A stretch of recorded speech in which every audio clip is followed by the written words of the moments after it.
get a higher algorithmic efficiency and then map this to HPC architectures. So as a motivation, what you see here, that's a map of Southern California, and what you can, so that's from the United States Geological Survey, and what you see here, for example, this structures here, that's what we call a fault line, place where an earthquake is generated.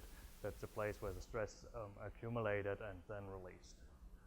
So if we zoom in a simulation we do here, so here is Los Angeles over here, and if you go to the east, what you have over here, somewhere in the desert, that's where Landers is located, and there was a huge earthquake in 1992. And if you look here, this is the fault lines. This is the structures going into three-dimensional Earth, and there your rupture process happens. What you then see here, that is the ground shaking, which kind of follows this fault line while the slip is happening on the fault. So now, if we look into that in terms of HPC computation, so this is really the results of what we do in simulation. This year is now a high-resolution simulation on 86,000 Haswell cores of the 1992 Landers earthquake. And this here is exactly the same fault line, but now you have a 3D model of that. And what you see here is a velocity magnitude. So this is kind of how much the Earth is moving.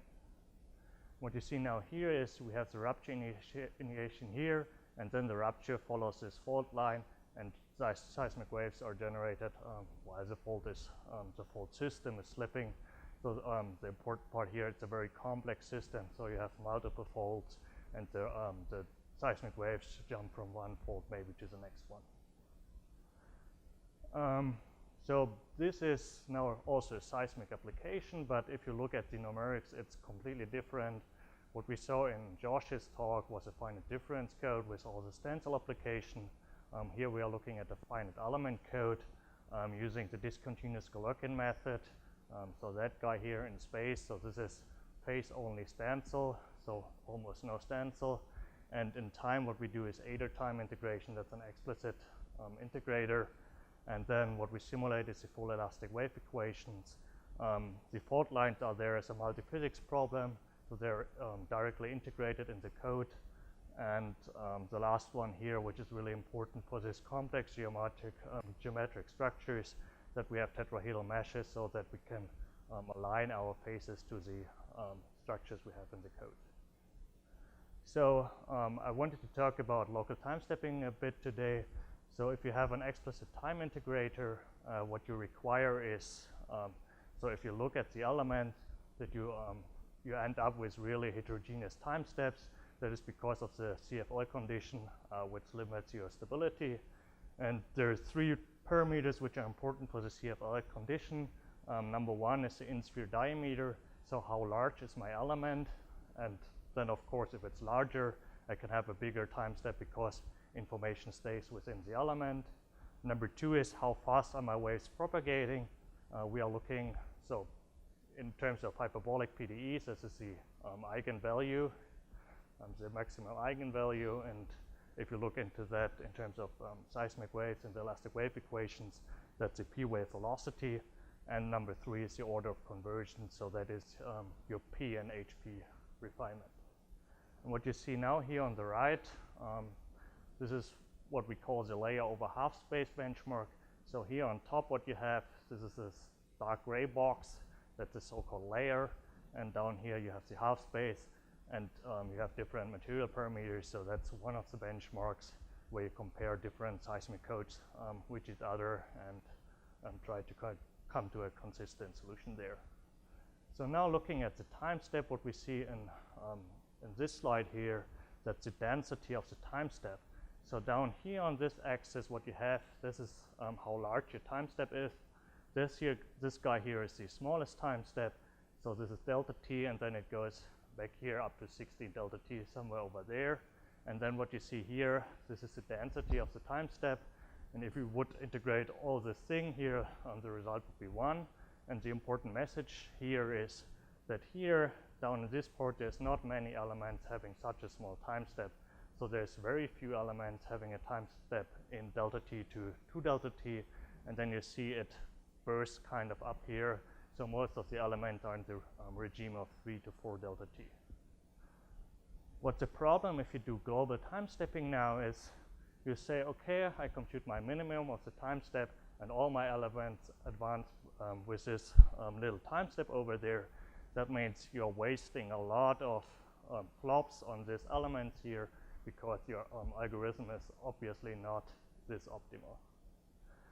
If you look up the speed up you can get in this benchmark here in theory, if you would assume that you could get the same floating point performance while doing optimal time stepping, this would mean that your problem would run 4 times faster.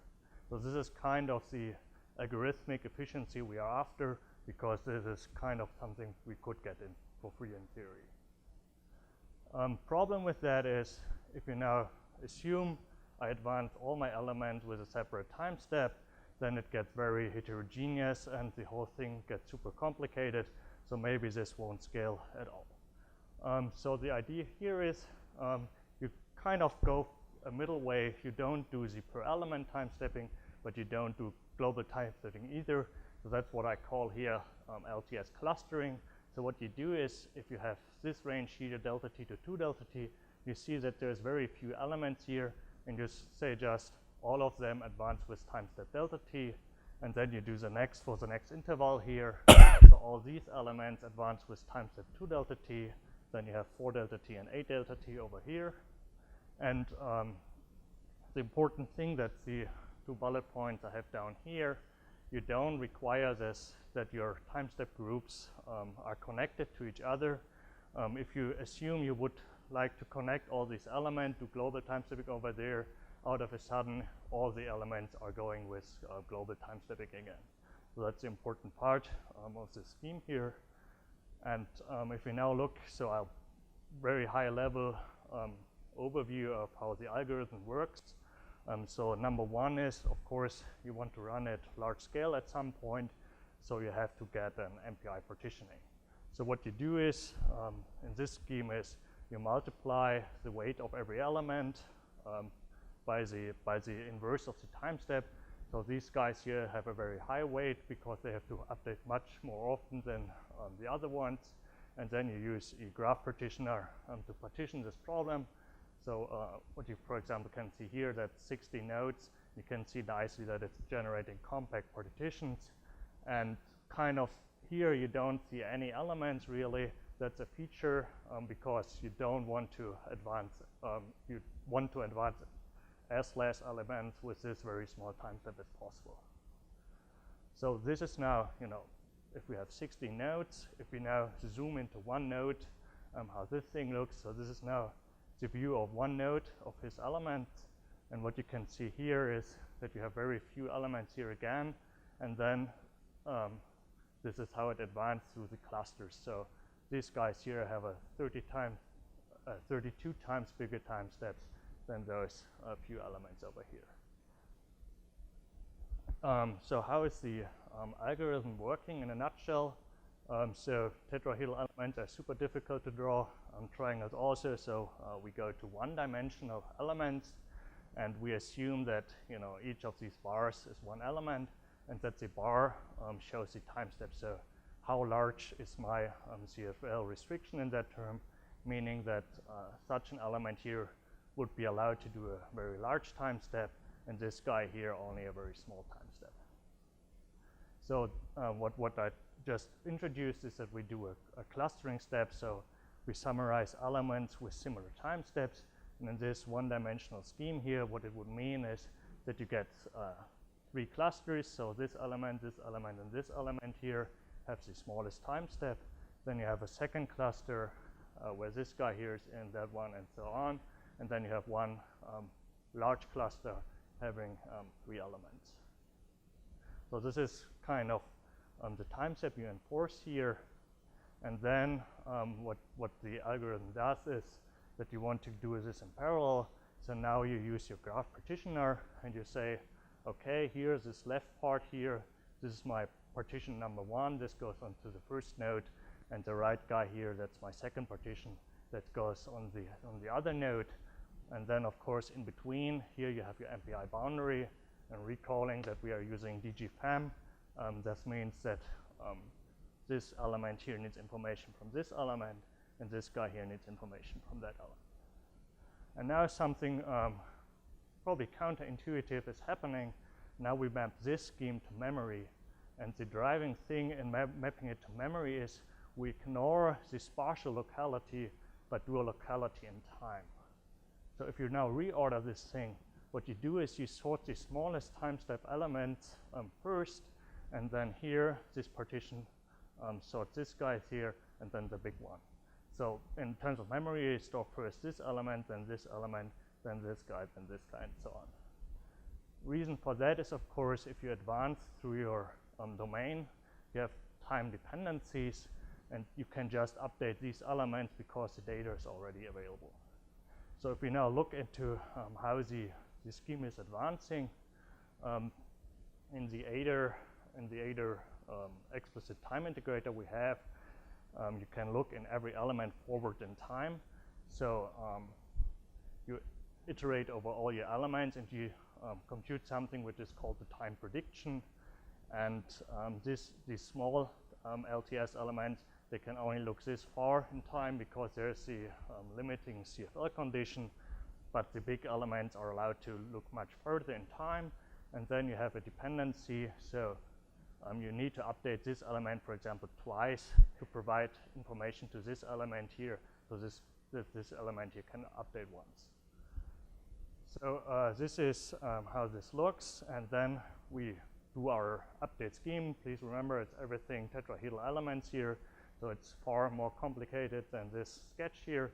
But what you can now do is that these elements are allowed to update. In terms of our memory ordering, we iterate linearly through these elements and update them. And then eventually, once you updated this element here, so this guy here, you can compute the next time prediction. That's what's happening right here. And then this information is available.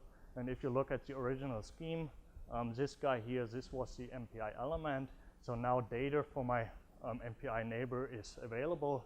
So the first thing I do, of course, I don't want to waste my time communicating. So I'm doing MPI ISEND. So I get the information out to my neighboring element, and then I continue with updating my local time stepping scheme. So this is how this general idea works. And you update through your whole domain and kind of advance the LTS cluster step by step. So going back to the theoretical viewpoint, what we had, so we have seen this curve already. We considered there's a 4x speedup we can get. Now we did something to make it more simple in terms of hardware. So if we do the LTS, what you can see here is if we have a factor of 2 in between, that we have a big bump here. And this means all these elements are summarized together in terms of density. And if you look at the theoretical speedup you can get with this clustering scheme in the layer over half space benchmark is a 2.x increase we can still get with having this clustering scheme. Okay, so we implemented the whole thing, and the first consideration we had is the code was global time stepping only, and what we wanted to have, please, global time stepping, this should still work. So what we now look at, if we apply the local time stepping scheme for a global time stepping setup and see if the performance is still as good as we expect it to be. So this here is the convergence benchmark, and now we are back to tetrahedral elements, and that's barely visible, but you can see, for example, a simple tetrahedral element here, and then you do a weak scaling, so this domain gets bigger and bigger. So you have the same tetrahedral element over here, over here, over here, and then the colors in the in this example, they show you the MPI partitioning. So this is 400,000 elements on one node. Then you double the elements in one dimension. You get an MPI partitioning for 2 nodes. You double it again, you get 4 nodes, and so on. So this is a weak scaling setup. We use SuperMod 2 for this. It's a Haswell machine. There's 86,000 cores. And now we look at the weak scaling performance. And if you look at this graph, it kind of looks bad because it goes down, but This is showing peak efficiency, and please remember this is 54% of peak efficiency, and the upper bar is 59, so it's really zooming into the performance. And what you see in the two colors, so this is the guaranteed 2.2 gigahertz frequency, and then you have a marked TDP frequency in red over here, and this is the LTS scheme applied to this local time stepping, the LTS scheme applied to this global time stepping benchmark. And this is here showing a node, so 3,000 nodes. I'm starting at one node, and this graph down here, what it shows is a parallel efficiency. So you see in total we stay above 95% when scaling a week from 1 to 3,000 nodes. And probably the most important data point here, it's this guy here, so highest frequency on all of the nodes of the machine. And if you look into the double precision performance, this correlates to 1.95 petaflops, and in terms of our code, the HPL performance is still relevant because it's 69% of the machine's HPL performance. All right, continuing, so we did not program local time stepping to do global time stepping, of course. So let's now look at the global local time stepping setup, and the setup here is a discretization of Mount Merapi.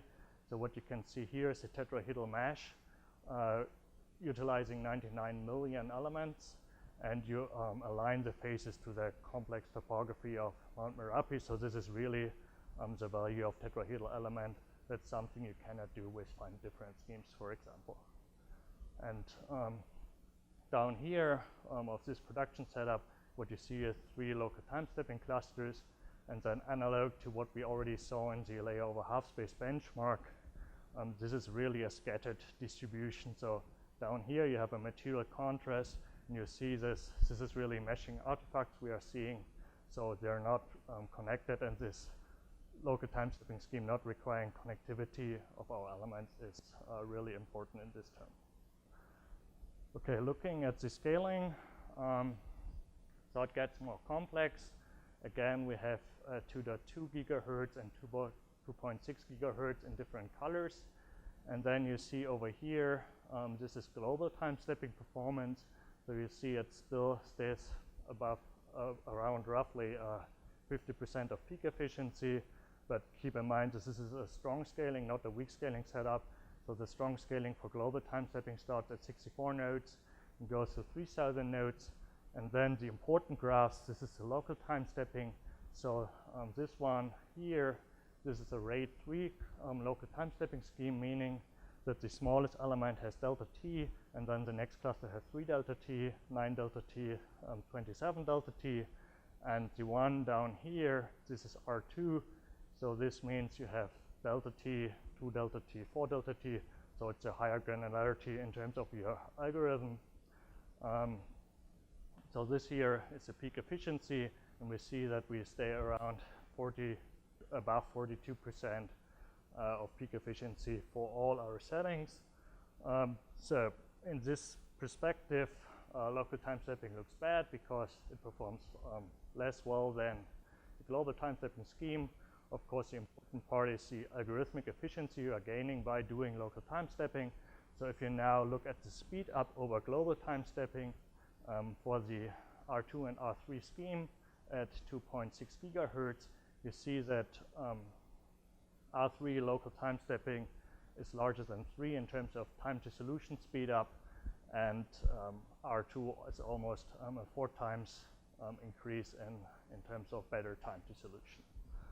Looking again at the one data point, we already looked into the rescaling setup. So this one down here, this is equivalent to the speed up over here. If you look at in terms of double precision floating point operations, that's 1.5 petaflops on SuperMUC 2. If you look at the HPL performance again, that's 53% of HPL. If you look at how much faster it is than global time stepping, it's a 4.1 increase. If you look at the theoretical speed up you can get with RAID 2 local time stepping, that's 85% of that. If you look at assuming I could do every element with an optimal time step, at global time stepping performance, what we get with RAID 2 local time stepping is 64% of that. All right, so this was kind of my short algorithmic part, and since I'm at XPAC, I should talk about Xeon Phi a bit. So what you see here, this is our scheduling of ADER to MCDRAM / DDR, and it's dependent on the order of convergence. So we start at second order. This is highly memory bound regime, and when you go to higher orders of convergence, you get into the compute bound regime. And what we have here, this guy here, this is how we place our degrees of freedom into memory. And this is a data structure. We are not accessing this frequently. So at higher orders of convergence, we can put this data structure in DDR4. So we are putting the slow access data structures in DDR4. Then this BK and DK, that's the result of our time integration. That's data we are, for example, using for the neighboring element. This data where the unstructured mesh is really happening. So this data is accessed frequently. So we put all this data in MCDRAM. And then this here, this is our flux solvers. So this is where the material parameters go in, and we put it again in DDR4. And these ones here, this is not that much data. So this is stiffness and flux matrices over the reference element. So this is all placed in MCDRAM because the overhead is very low here. Yeah, that is what we do in flat mode, actually. And then I showed you all these high performance, peak performance numbers. We started the efforts in terms of ADER/DG back in 2012. At that time, for Sandy Bridge and Westmere, we generated sparse matrix multiplications. We extended this over Haswell and Knight's Corner and KNL. And I think around 2014, all these efforts went into the LIBXSMM library. And this specializes on small matrix multiplication. And it's open source software under the BSD3 license.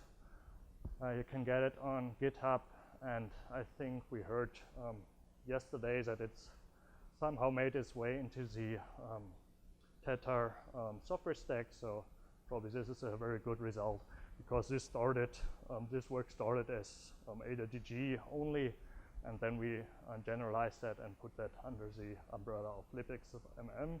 And there's already other codes which can use the same performance optimizations we have in the library. Yeah, what it does is code generation.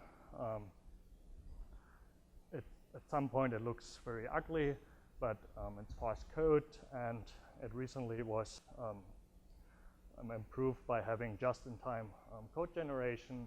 So we don't have to write it to file first and then do the compilation, but now it's generating it at runtime. If we look into performance results again, we start at second order of convergence, and this is, remember, this is the memory bound regime, and then we go all the way up to seventh order of convergence. And here's a comparison of the LIBXSMM library. It's a difficult word, actually, over the compiler and MKL. And as you probably know, MKL gets really fast if you go to large DGEMs, but in this so small matrix regime, so we are talking about matrices 4 by 4 up to 84 by 84. And you can see that LIBXSMM is able to achieve like 70% of peak efficiency on KNL. Looking into application performance here, this is a comparison of the Mount Merapi benchmarks, so the one we saw in large scale, but now on a single node, so a coarser mesh of that. What you see here, down here again, this is the order of convergence. Then we have an 18-core Haswell as the baseline performance, and we compare it to Knight's Landing. And what you see here is running it out of DDR4, so all the data structures which we in flat mode put dynamically into MCDRAM or DDR4. All of that goes into DDR4. We compare it to cache mode and to flat mode. And what you can see here is that you get a burst of performance in the low order regime. So this is really where you see the MCDRAM. And then if you move to the high order regime, at this point, what you see, this is the floating point performance of KNL. So this is where that speed up comes from. And for example, if you look here, also if you run out of DDR4, you get a really big improvement. This is because this is a compute bound regime, so there the memory is not that important.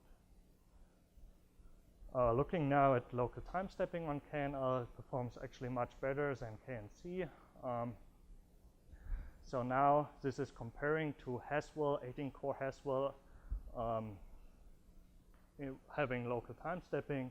And you see that if you look at the application performance, that we can get, in the best case, a 14x speed up running on KNL over a 18-core Haswell CPU running global time stepping. Strong scaling, this is the same benchmark as I showed in the previous plot. Dual socket Xeon, it's a bit better than KNL, but our strong scaling, I think, if you consider it from 1 to 32 nodes, it's very good on KNL. And of course, we are looking forward to run our simulations on some big machines. Okay, so wrapping this thing up, so what I presented is an LTS algorithm which clusters elements only by the time step, so there was no connectivity between the elements required. There's a lot of stuff I didn't talk about, so the details of the memory layout, what exactly we do in low-level optimizations. So for example, we are using streaming stores for data we don't touch again that fast. We have a prioritization of critical sections. So when I do my scheme, I prioritize the small time step elements, and of course, work which is related to MPI I do first so that I can get out my MPI communication. It's an overlapping scheme, so communication and computation is overlapped. We're using a separate thread there to do the MPI progression.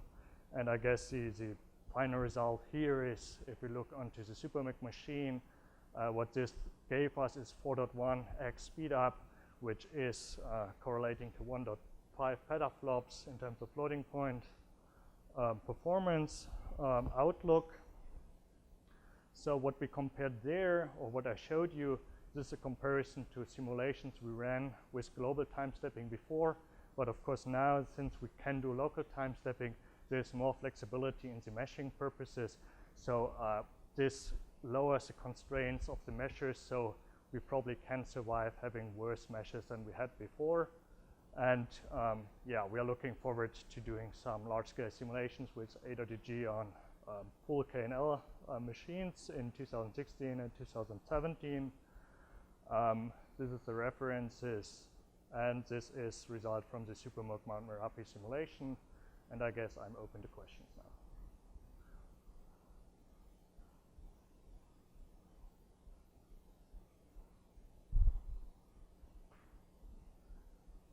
Just out of curiosity, so what could be speed up of your DG-based model compared to finite difference-based model? Yeah, you get that question actually a lot, and it's probably the most difficult question to answer. I think if you stay in your rectangular box and do the same simulation setup, you should stick with finite differences. At the point you want free surface boundary conditions having topography and fault lines in there, there's no way you can do this with finite difference code. So it's kind of, we are enabling new science with finite elements. At some point, if you go to really high orders of convergence, you probably will outperform finite differences also on a model-to-model comparison. Do you need to use some adaptive mesh scheme for the DG method? That DG scheme here is a static mesh. So it's adaptive in terms of it adapts to the velocity model and the features you have in there. It's not adaptive in terms of time. So during the simulation, it stays fixed. One of the reasons for that is if you look at seismic wave propagation, there's a lot of scattering going on. So seismic waves tend to be everywhere in your domain, so it's hard to adapt your mesh to that. Couldn't MKL assimilate LIBXSMM?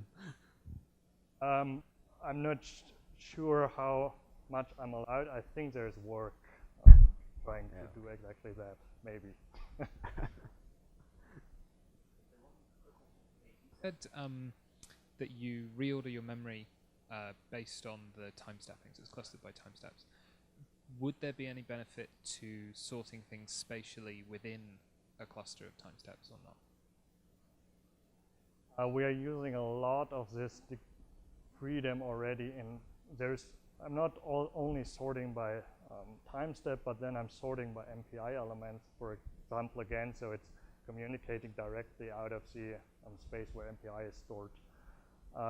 We are getting away with a lot of prefetches, which do the job very well. And at the point you go to these orders of convergence we are interested in, so maybe 4, 5, 6, then your compute bound regime, and it's not that important that you do the spatial cache blocking or spatial optimizations.